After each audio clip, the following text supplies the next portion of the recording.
नमस्ते दोस्तों, आप सबका स्वागत है मेरे चैनल में। आज हम देखने वाले हैं रिकॉनेसेंस बग बाउंटी। तो रिकॉनेसेंस मतलब चोरी छुप के देखना। ओके, रिकॉन एक ऐसी चीज़ है कि आप बिना टूल यूज़ किए 60 to 70% बग बाउंटी कर सकते हो। कैसे, अब वो मैं बताता हूँ आपको। बस टूल चलाना और बग ढूंढना इसका मतलब बग बाउंटी नहीं होता मेरे दोस्तों। टारगेट को अच्छी तरीके से रिकॉन करना ही असली समझदारी होती है। बग बाउंटी का सबसे इम्पोर्टेंट स्टेज होता है कि रिकॉन करना। ओके, मतलब टारगेट को अच्छी तरीके से समझना कि कौन सा टारगेट है, क्या है। ओके, उसका वर्कफ्लो क्या होता है, उसके बारे में यही डिसाइड होता है कि हमें बग मिलेगा या नहीं।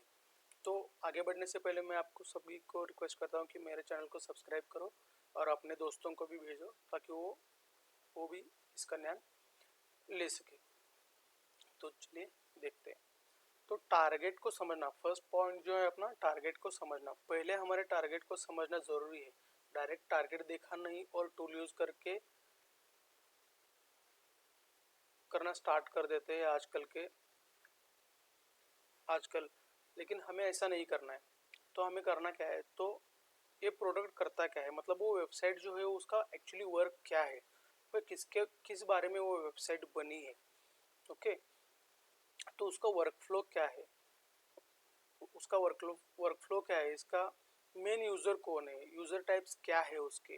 ओके, उस पर यूज़र अवेलेबल है, मतलब यूज़र रजिस्टर कर सकता है, नहीं कर सकता है, कोई एडमिन पैनल है, नहीं है, इस पर डेटा जो है वो सेंसिटिव है या नॉर्मल डेटा है, मतलब उसका अगर हैकर को कुछ फ़ायदा होता है, मतलब वहाँ पे डेटा बेस में डेटा किसी यूज़र का स्टोर हो रहा है, नहीं हो रहा है, उसके बारे में हमें जानकारी लेनी है। Web app, mobile app, API क्या क्या है इसमें, मतलब सिर्फ वेब ऐप ही है या उसका मोबाइल ऐप भी है, या कहीं पे इसका एपीआई भी दिया हुआ है, या किसका एपीआई, किसी और का एपीआई यहाँ पे यूज़ किया हुआ है, उसके बारे में भी हमें देखना है।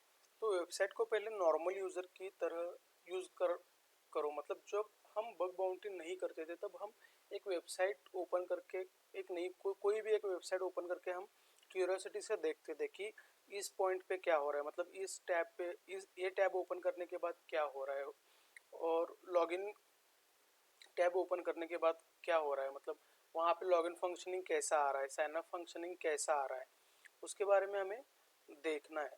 तो हर एक पॉइंट जो है वो हमें अच्छे तरीके से देखना है, मतलब आपको कुछ पता ही नहीं है ऐसे सोच के ही हमें वेबसाइट पूरी देखना स्टार्ट करना है। पहले पूरा समझ लेना है कि उसका वर्कफ्लो क्या है, कैसा है, उसके बारे में। दूसरा जो है सरफेस रिकॉन, मतलब ये जो है साइलेंट इंफॉर्मेशन गैदरिंग है। यहाँ पे हमें कोई अटैक नहीं करना है, तो सिर्फ हमें ऑब्जर्व करनी है वो वेबसाइट को, उस टारगेट को हमें सिर्फ ऑब्जर्व करना है, मतलब उसका मेन डोमेन कैसा है, उसके सब डोमेन्स कौन से हैं, कितने सब डोमेन्स है उसके, और robot.txt में कुछ फाइल्स, मतलब लिंक कोई है अवेलेबल या नहीं है, उसके बारे में देखना है। अगर कुछ होगा लिंक तो हमें देखना है कि वो लिंक हमारे कुछ काम की है या नहीं है, या वो लिंक जो है कहीं पे रीडायरेक्ट हो रही है क्या, उसके बारे में हमें देखना है। साइट मैप एक्सएमएल पे हमें ये देखना है कि उस साइट में क्या क्या है। यहाँ पे हमें पूरी जानकारी हमें साइट मैप एक्सएमएल में मिल जाती है कि उस साइट में क्या क्या अवेलेबल है। ओके, उसके पब्लिक पेजेस कौन से हैं, उसके बारे में हमें देखना है। हेल्प में क्या उन्होंने बताया हुआ है, क्या नहीं है। वहाँ पे फ्रिक्वेंटली आस्क्ड क्वेश्चंस में, मतलब उस वेबसाइट के बारे में उन्होंने बताया होता है कि फ्रिक्वेंटली कुछ क्वेश्चंस दिए होते हैं और उसके आंसर्स भी वहाँ पे उन्होंने दिए होते हैं। तो वो हमें चेक करना है, कहाँ वो चेक करते हो कहीं हमें कुछ सेंसिटिव इन्फॉर्मेशन तो नहीं मिल रही है, ये भी देखना है।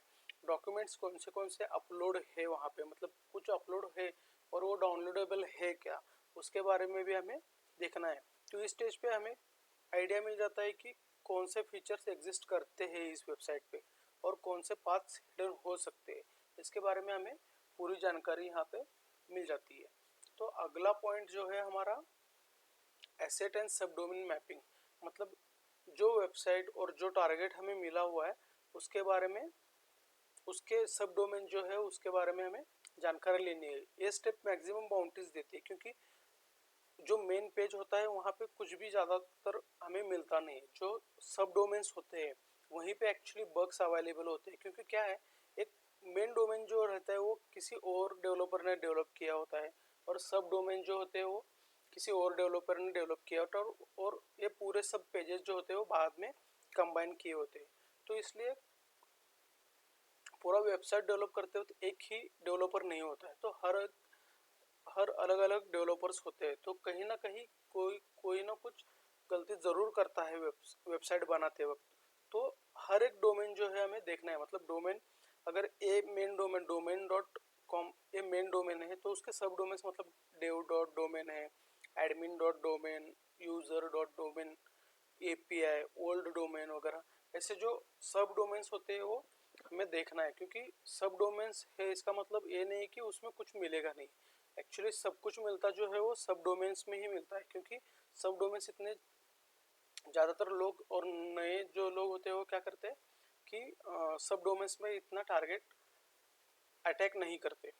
तो जो भी बग मिलते हैं हाई सिविरिटी वाले वगैरह, तो वो सब डोमेन्स में ही मिलते हैं, क्योंकि वहाँ पे गलतियाँ हुई होती है डेवलपर के तरफ से और कनेक्शन के वक्त। तो हमें एसेट्स और सब डोमेन्स मैपिंग करना है वहाँ पे। इसका अगला पॉइंट जो है ऑथेंटिकेशन एंड ऑथराइजेशन रिकॉन, मतलब यहीं से रियल बग मिलना स्टार्ट हो जाते हैं हमें।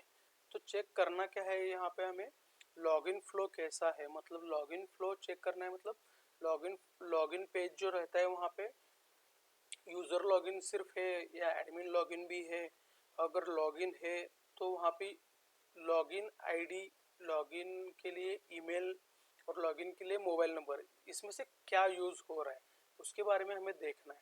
ओके, अगर सिर्फ यूज़र नेम यूज़ हो रहा है तो वहाँ पे हम एसक्यूएल इंजेक्शन ट्राई कर सकते हैं, वो भी हम ट्राई करके देख सकते हैं कि वहाँ पे एसक्यूएल इंजेक्शन हो रहा है नहीं हो रहा है। ओके, और अगला जो पॉइंट जो है साइन अप फ्लो है, मतलब साइन अप फ्लो मतलब साइन अप पेज जो रहता है अपना, वहाँ पे इनपुट्स फिल करने होते हैं, जैसे name, user name, address, mobile number, email ID, okay, date of birth, इसके बारे में हमें जानकारी फिल करनी होती है। तो वहाँ पे हम ये ट्राई कर सकते हैं कि नेम फील्ड में, एड्रेस फील्ड में वहाँ पे करली ब्रैकेट्स वगैरह कुछ यूज़ हो रहा है क्या, मतलब वो अलाउ कर रहे हैं क्या। अगर अलाउ कर रहे हैं तो हम वहाँ पे HTML इंजेक्शन ट्राई कर सकते हैं।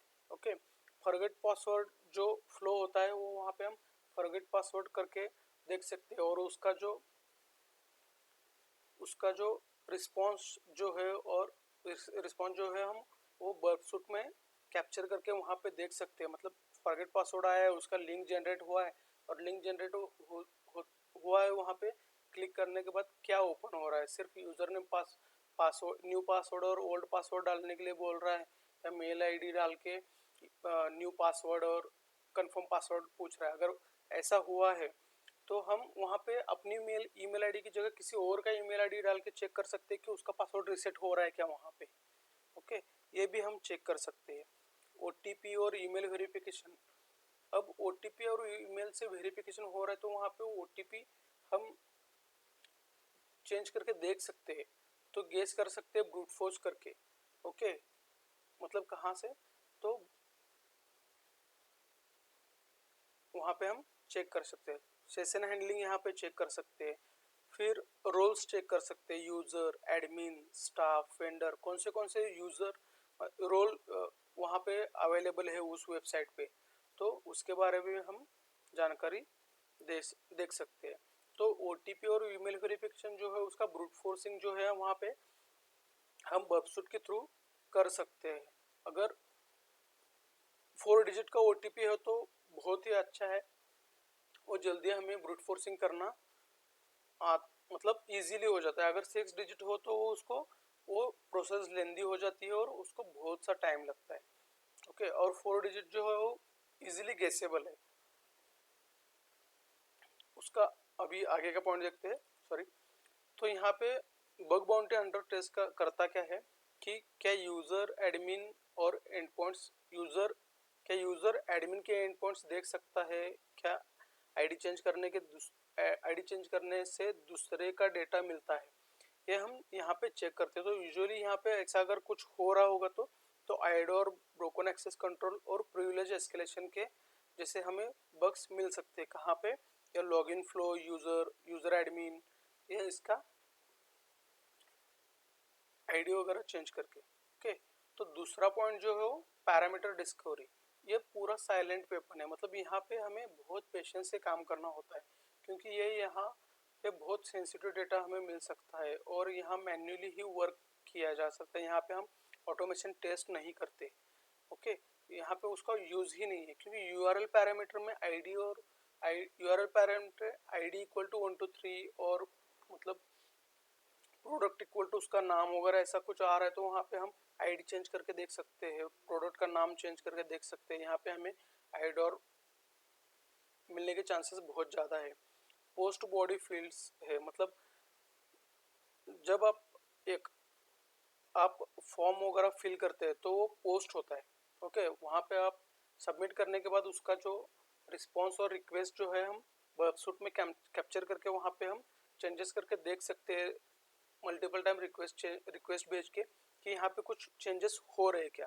ओके, हिडन फॉर्म इनपुट्स, मतलब फॉर्म है वहाँ पे और हम वहाँ पे कुछ मेलिसेस इंजेक्ट कर सकते हैं, तो उसके बारे में अभी हमें देखना पड़ेगा। ओके, उसके बाद है एपीआई कीज और हेडर्स, ऑथराइजेशन, यूजर आईडी वगैरह, मतलब ये हेडर का जो पार्ट है उसके बारे में है। यहीं से हमें लॉजिक फ्लोज, ऑथराइजेशन बाईपास और डेटा एक्सपोजर के जैसे बग्स मिलने के चांसेस ज़्यादा है। दूसरा जो है बिहेवियर टेस्टिंग है। ओके, यहाँ पे हमें एक्सप्लॉइटेशन नहीं करना है, सिर्फ हमें टेस्ट करना है कि वेबसाइट का बिहेवियर कैसा है। अगर वैलिड और इनवैलिड इनपुट डालने के बाद, मतलब मैंने अभी जो बताया कि नेम फील्ड है, वहाँ पे सिर्फ टेक्स्ट ले रहा है या कर्ली ब्रैकेट और सिंबल्स भी ले रहा है, उसके बारे में हम डाल के सबमिट करके उसका रिक्वेस्ट जो है हम वेबसूट में कैप्चर करके देख सकते हैं। एरर मैसेजेस क्या आ रहे। ओके, अगर कुछ सबमिट किया है आपने और उसका एरर आ रहा है तो उसके एरर्स क्या है, मतलब 403 है, 404 है। ओके, इस एरर के बारे में हमें जानकारी लेनी है उस पेजेस पे। रिस्पॉन्स कोड्स 200 आ रहा है, 401 आ रहा है, 403 आ रहा है, ये हमें अगर 403 आ रहा है तो उसका रिक्वेस्ट जो है हम वेबसूट में कैप्चर करके उसको बाईपास करना के लिए कोशिश कर सकते हैं। अगर ये बाईपास हो गया तो बहुत ही बढ़िया P3 वाला बग हमें मिल सकता है। Okay, same request different user, मतलब मैंने मेरे नाम से रिक्वेस्ट जनरेट की है और उसका मैंने वेबसूट में कैप्चर किया है और वहाँ पे मेरे यूजर आईडी की जगह हम दूसरा यूजर डाल के, यूजर के डिटेल्स डाल के हम उसका रिस्पॉन्स चेक कर सकते हैं। तो इम्पोर्टेंट ये है कि इस स्टेज पे हमें एक्सप्लॉइट नहीं होना है, मतलब नहीं होता और करना भी नहीं है। सिर्फ ये देखा जाता है कि ऐप रिएक्ट कैसा करता है रिक्वेस्ट और रिस्पॉन्स चेंज करने पर, एरर मैसेजेस और वैलिड और इनवैलिड इनपुट्स डालने पे उसका बिहेवियर कैसा है वेबसाइट का, उसके बारे में हमें सिर्फ यहाँ पे जानकारी लेनी है।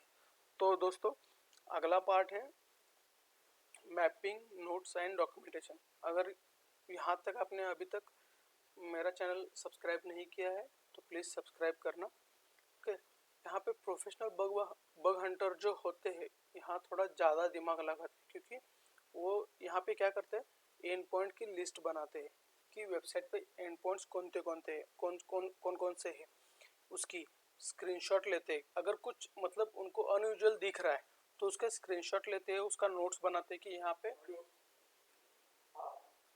यहाँ पे क्या हो रहा है, उसके बारे में हम स्क्रीनशॉट लेते हैं। ओके, फ्लो ड्रॉ करता है, मतलब जो वेबसाइट का फ्लो है वो ड्रॉ करके लेता है,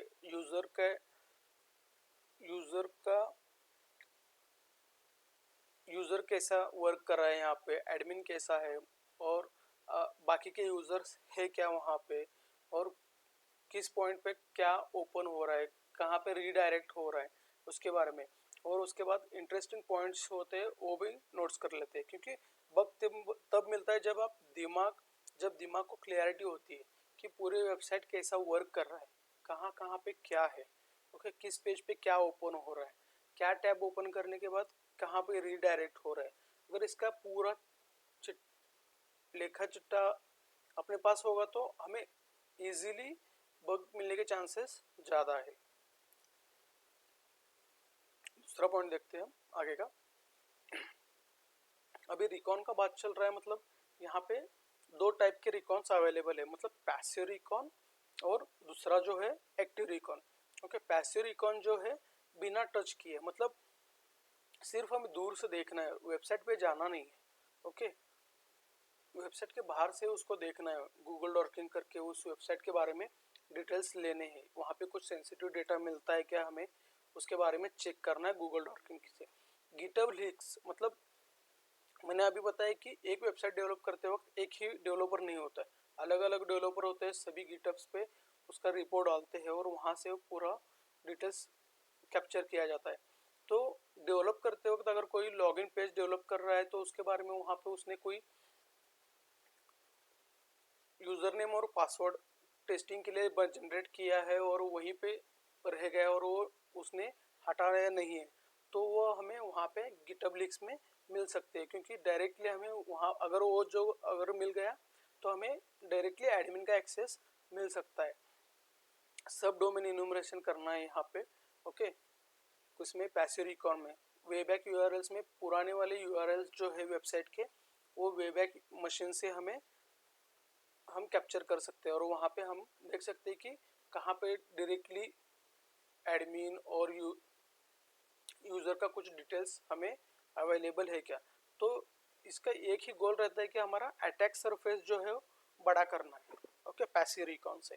एक्टिव रिकॉन, यहाँ पे टारगेट को डायरेक्टली हम टच करते हैं, मतलब हिट करते हैं। तो क्या करते हैं, एनमैप से हम पोर्ट स्कैन करते हैं। ओके, कौन से पोर्ट्स ओपन है, ओके, कौन से पोर्ट्स ओपन है और उस पोर्ट्स पे कौन से सर्विसेज रनिंग है, उसके बारे में हम जानकारी लेते हैं। ये कब होता है कि डायरेक्टली एक्टिव रिकॉन करते वक्त हमें डेटा मिलता जाता है। टेक स्टैक, मतलब उस वेबसाइट पे कौन से टेक्नोलॉजी यूज हुई है। ओके, HTML हुआ है और SQL यूज हुआ है, PHP यूज हुआ है, उसके बारे में हमें जानकारी यहाँ पे टेक स्टैक में मिल जाती है। अगला जो पॉइंट है वो,